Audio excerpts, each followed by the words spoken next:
এই ভিডিওটা দেখলে আপনি রাজনীতির অনেক বিষয়ে জানতে পারবেন। আগে ভিডিওটি দেখুন, তারপরে বিস্তারিত কথা বলছি। আগে থেকে কেউ টানাটানি করবেন না, ভিডিওটি শেয়ার করে দেবেন। আজকে এই মুহূর্তে আপনাদের যে গরম খবরটা দিতে আসি সেটা হচ্ছে যে 12ই ফেব্রুয়ারি যে নির্বাচন, এটা ভেস্তে যাচ্ছে। এবং এটা ভেস্তে যাচ্ছে, এটা 7 তারিখের ভেতরেই আপনারা সবাই জানতে পারবেন।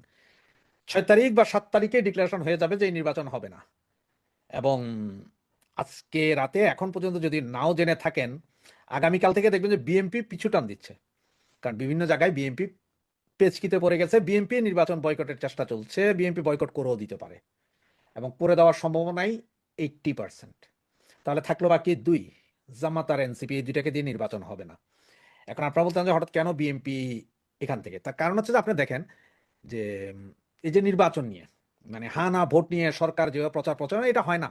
এটা কোনো তত্ত্বাবধায়ক সরকার বা কোনো ইন্টারিম গভর্নমেন্ট বা কোনো নিরপেক্ষ সরকার, সে তো বলতে পারেন আপনি কোথায় ভোট দিবেন আর কোথায় ভোট দিবেন না, সেটা বলবে বিভিন্ন দলগুলো। সেটা না করে এখানে সরকার 14,000 কোটি টাকা ব্যয় করছে শুধুমাত্র হা না ভোটে হাকে জিতানোর জন্য।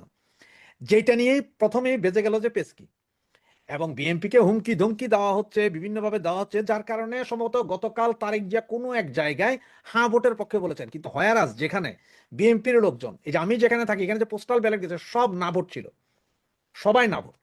এরপরও তারেক কিন্তু এটা বলানো হয়েছে এবং তারেক জিয়া সম্ভবত বুঝে ফেলছে যে উনি হাতে বলুক আর নাতে বলুক, উনি ধানের শীষে দাঁড়াক আর যেখানেই দাঁড়াক, বিএনপির কপালে মূলা ঝুলাই দিছে।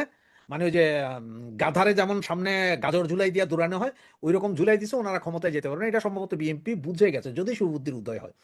আর এছাড়াও ইন্টারন্যাশনালি কিছু খেলাও চলছে এখন। যেমন দেখেন যে ভারতের সাথে ইউরোপীয় ইউনিয়নের চুক্তি, ওইদিকে ল্যাটিন আমেরিকার চুক্তি, এইদিকে আপনার কানাডার চুক্তি, ওইদিকে আবার চায়নার সাথে কানাডার চুক্তি, এগুলো সব মিলে জিও পলিটিক্সে একটা বিশাল গ্যাপ তৈরি হয়েছে বা শূন্যতা আছে, যেটা আমেরিকাকে কোণঠাসা করেছে। এখন আমেরিকা নিজেরাও এখন আবার ভারতের সাথে চুক্তি করার জন্য চাইতেছেন এবং এই চুক্তি হয়েও যাবে। তবে এই চুক্তি হওয়ার আগে ভারতের সেই ডোজ, যে আমার আশপাশে, এটা আপনি এটা মনে করেন না যে ভারত বলছে যে বাংলাদেশে শেখ হাসিনাকে এনে বসো, না না না না।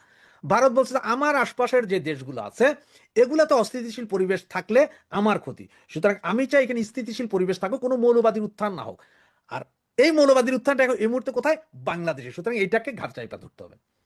আর সবচেয়ে বড় কথা যে বিশ্বের অনেক নামি দামি হিউম্যান রাইটস সংস্থা এবং বেশ কিছু আপনার সংসদীয় সদস্য, যে ব্রিটেন, কানাডা, বেশ কিছু, মানে এটা হাইফাই অনেক লোক, সবাই ইনক্লুসিভ নির্বাচন, ইনক্লুসিভ নির্বাচন। এবং আপনারা যেটা জানেন যে শেখ হাসিনা নিজেও বলছে আমরা আমাদের সময় নির্বাচন খারাপ হতে পারে, শেখ হাসিনা এই কথাটা কিন্তু বলছে যে খারাপ হতে পারে, কিন্তু তাই বলে আমরা তো কাউকে নিষিদ্ধ করে ইলেকশন করি, তারা আসে নাই সেটা অন্য ব্যাপার। তারা আমাদের নিষিদ্ধ করে আমাদের এক সাইড